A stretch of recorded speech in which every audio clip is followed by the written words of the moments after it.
out from La Union. Wala pa. Sige sir, sige po. Okay na. Shout out po sa Matagal La Union. Nandito kayo sa Diwata, Paris.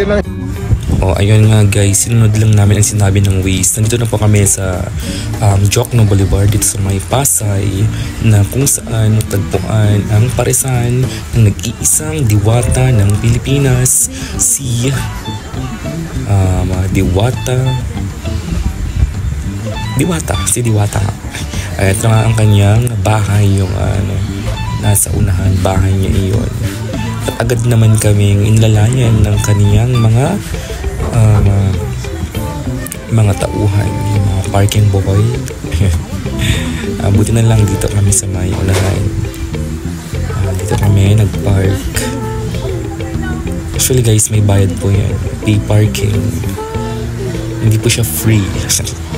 Pero ang picture kay Diwata ay free. Ito po guys yung kaniyang place, yung lugar ni Diwata. Ayan. Sarado kasi. Sige. Sige po, bukas na tayo ngayon.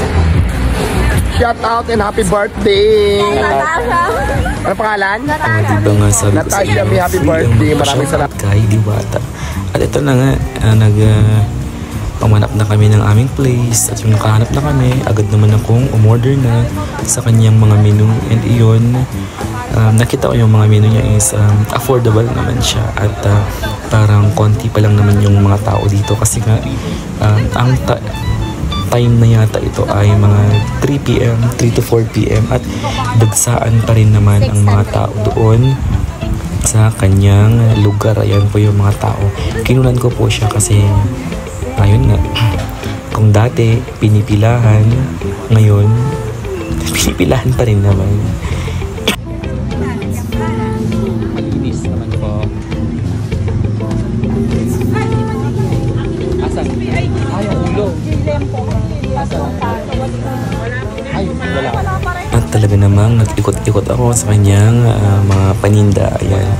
Actually, marami siyang mga menu. Ayan, may mga longganisa, may mga lechon, may mga manok. Ayan, marami siyang menu. Ito po yung only rice lang. Talagang totoo siyang only rice. Okay.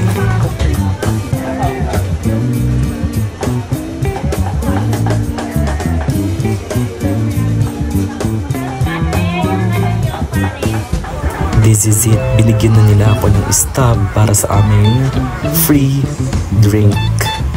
And kaya naman, agad akong pumunta doon sa aming free drink. Talaga namang totoo siya.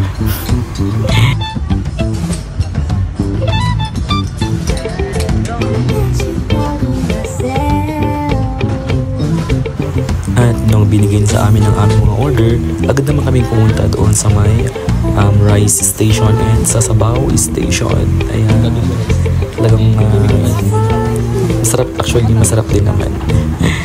Okay naman yung taste. Pasok naman siya sa panlasa ko. Talagang pares siya. Wala siyang cornstarch. Ngayon yung sabaw ni Diwata. Pares overload. Pwede humingi mamaya. Pero kung nag-isip dyan sa kanin, parang sa isa na... Okay. Pwede sa voucher.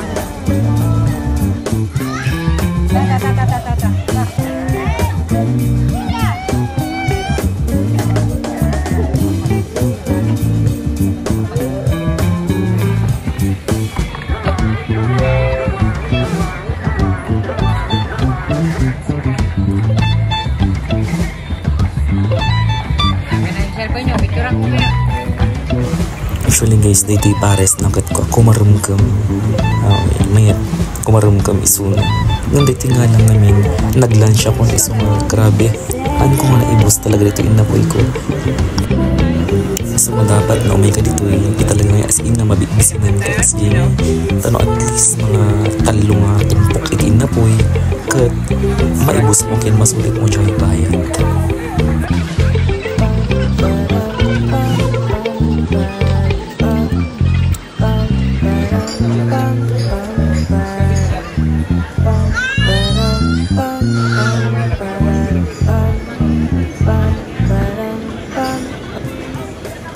At hindi hindi lang dyan nagtatapos dahil umorder pa kami na ito na, yung pata.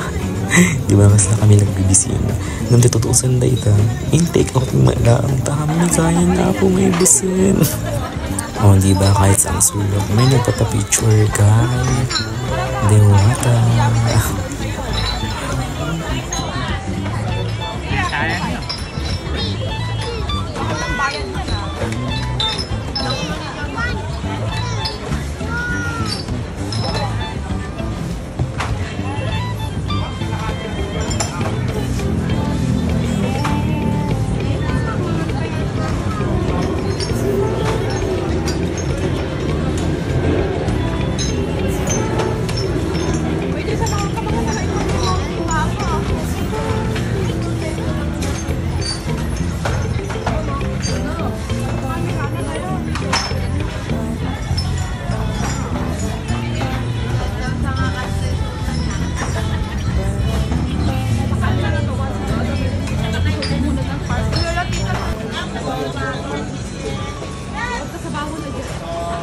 Ito ah.